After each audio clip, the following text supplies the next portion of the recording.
তাহলে আজকে আমরা শিখবো কি, আজকে আমরা শিখবো কভারিং। এবং কভারিং কাকে বলে? যখন আমরা কলম বা বিম করি, যখন করার পরে যে আমাদের রড ছিঁড়ে যে সেন্টারিংটা থাকে, যে গ্যাপটা থাকে, সেটাকে বলা হয় কভারিং। তাহলে আমাদেরকে সবসময় দেখতে হবে কলম যে থাকবে, মিনিমাম কলমের যে কভারিংটা থাকবে সেটা হচ্ছে আমরা 40 mm, মানে সব চাইতে মিনিমাম। এরপরে যদি কলমটা বড় হয় তখন আমাকে আরো কভারিংটা বাড়াতে হবে। মিনিমাম কলমের কভারিং হচ্ছে 40 mm, এবং বিম যখন আমি করব বিমটার কভারিং হচ্ছে 25 mm।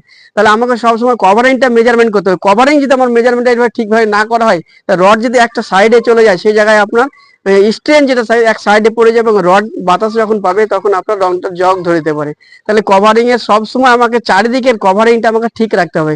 এবং রড যখন আমি বাইন্ডিং করবো, রডগুলো প্রত্যেকটা সেন্টার বাই সেন্টার আমাকে মাপ নিয়ে করতে হবে।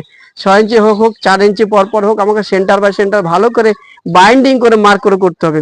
তাহলে যে কোন জিনিস আমাদেরকে জিনিসটা সঠিকভাবে করতে হবে, ঠিক আছে? তাহলে